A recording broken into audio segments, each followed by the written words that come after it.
Trevor Bauer not going to the Mets. Oh, you want to start with the Super Bowl? Well, let us do that. It is hard to believe, folks. It is truly hard to believe there was any doubt whatsoever about Tom Brady as the bona fide GOAT, as he delivered an affair to remember. 3 touchdowns, 2 of them to his BFF Gronk, and his defense, that Bucs defense, did the rest with a nearly perfect plan to get after Patrick Mahomes early and to get after him often. Season low 9 points for Kansas City as the Tampa Bay Bucs wins Super Bowl 55 as Tom Brady wins MVP number 5. It's been an amazing year. Amazing year. We got off to a good start, 7-2, and then had a little rough stretch where we kind of found our identity and played a lot better football down last December, January. And just really proud of all the guys, proud of all the coaches, the effort we put in. We knew we were playing a great football team tonight, and we got the job done. So you want to get this far, you got to get the job done, and we did it. We were a very talented football team that nobody wants to give us credit for, but we're a very talented football team. We just need to believe. And the hardest thing is to build a culture where people start believing. And we started believing pretty early in the season, and we knew we were going to be a tough out. All we had to do was get in the playoffs. No, I didn't see it coming at all. I thought we were going to come in and we were going to play these guys right, just like we've been playing teams, and it didn't happen that way. I mean, they did a nice job. I give them credit on it, but I didn't anticipate this happening. No, I can't tell you that. I mean, obviously, I didn't play the way I wanted to play, but I mean, what else can you say? All you can do is leave everything you have on the field, and I feel like the guys did that. They were the better team today. They beat us pretty good. The worst I think I've been beaten in a long time.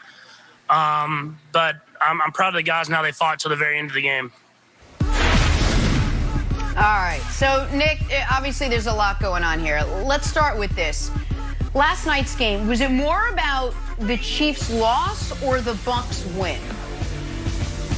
I think it's more about the Bucs win, and before I get into why, I would like to give a congratulations to Arthur Sears Herring, who's finally off the hook. He's the man who wrote Dewey Defeats Truman, and nearly 100 years later, finally somebody has a worse take. And it's my last 5 years of Tom Brady takes. So you're off the hook, sir. I now take that mantle for not just the lead up to this game, but for the last few years. Because everything that Brandon said the Chiefs needed to be worried about, they needed to be worried about, and everything that I dismissed happened. So I want to give the Bucs credit because I don't think it's about what the Chiefs didn't do. I think it's about what the Bucs did do. And in this game specifically, and I know Brandon will go on about this, so I'll be brief on this part of it, it was about Todd Bowles and that defense, as you guys discussed last week. Big picture-wise, though, it is about Brady. And Brady coming to Tampa after his own team didn't want him back, after the San Francisco 49ers didn't want him instead of Jimmy Garoppolo, and after myself and, to be fair to myself, many others counted him out and laughed at him throughout the year, talking about his bedtime and forgetting the downs and the inability to beat good teams. They were 7-5, they went into the bye week, and they have not lost since. So last night was a tour de force, majestic performance by the Tampa defense. The season is about what Brady brought to what had been statistically the worst franchise in sports and brought him to the Super Bowl, Brandon. 100%. I mean, you can talk on and on and on about Tom Brady. We can talk about so many different things. Last night was about the Tampa Bay Bucs and specifically Todd Bowles in that front four. That defensive line was tremendous. Last week we talked about this. We went in depth about it. If Tom Brady plays clean and that front four can put pressure on Mahomes and stop the run, it's over. They have no chance. We start going back to the Buffalo Bills game in Week 6, and we went into the playoffs. And what did we talk about? Well, they had the perfect plan, but they didn't have the perfect scheme. Now you have personnel, and you have Todd Bowles with the perfect scheme, and if everything comes together, this is the outcome. That front four was relentless. You look at the first half, what happened? They had to play run and they had to play pass. So that's why you saw Patrick Mahomes able to get out the pocket and pick up a few first downs here and there. But once they got the lead, it was lights out. Now you got the second half come around, and then you have this front four pinning their ears back and getting after Mahomes because they don't have to play run. And that was the difference in this game. We could talk about so many other things, but it all comes down to that front four's ability to get to Patrick Mahomes. You give that front four a lead, and you're not going to have a chance. Now they can do, all they have to do is just get to the quarterback. Wilds. It was a tremendous game plan by Coach Bowles, and that front four executed it perfectly. Yeah, I thought Todd Bowles was a story. For everything that Brady has done in his career, I thought that when you see Superman flying around, you're like, oh, yep, that's what Superman does. But we had two Supermen this game, but only one had the kryptonite, and that's Todd Bowles had the Chiefs' kryptonite, so I think that was the biggest story. Nick, your guy, historically bad Super Bowl. His fourth worst passer rating in Super Bowl history, that's Patrick Mahomes. Your guy, Tyreek Hill, we're like, how many backflips is he going to do into the end zone? 2, 3? What do you think? Maybe he does a forward flip. He had 200-plus yards outside the numbers when they met up in Week 12. This time, just Week 3 yards. Not great. And this was the most amazing stat. Dusty gave me this one. Patrick Mahomes was chased for 1,000,000 yards. That's a real stat, 1,000,000 yards. And I know everyone's gonna be like, how could we see this coming?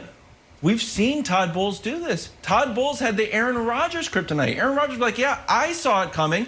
When Aaron Rodgers had that horrible game, 2 interceptions, low passer rating, completion percentage low, that's all Todd Bowles, and we saw it again.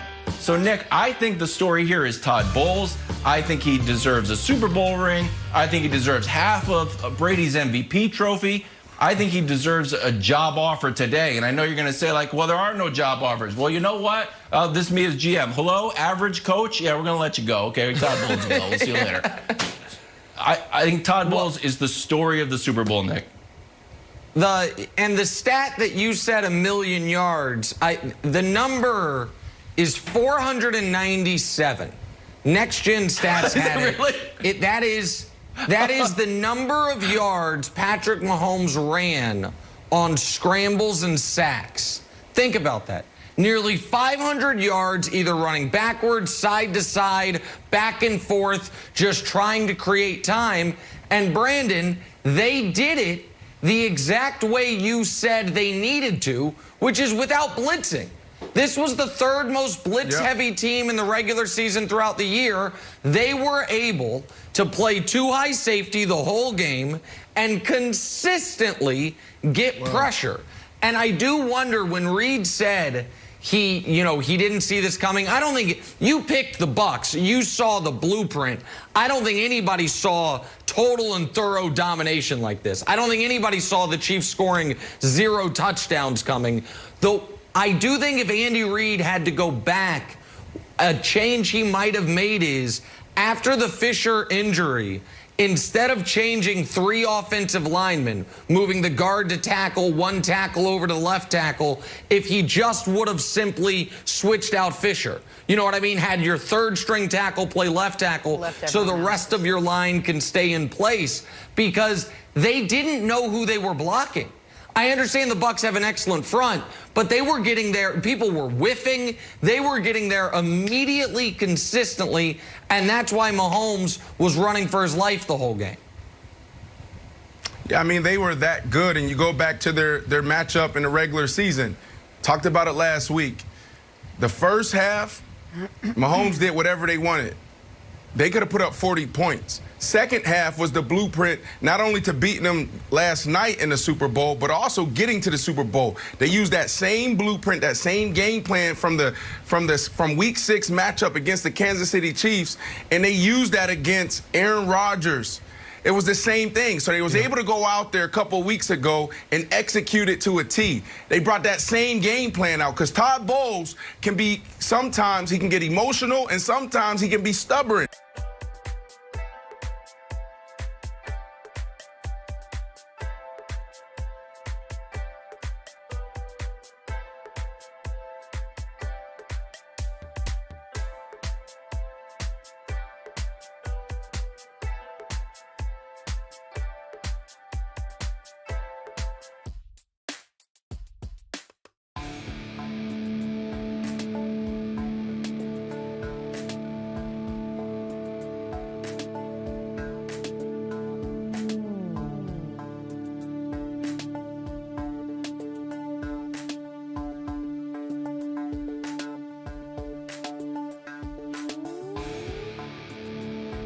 To Arthur Sears Herring, who's finally off the hook.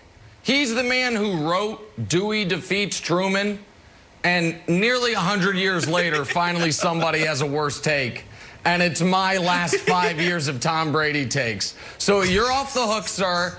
I now take that mantle for not just the lead up to this game, but for the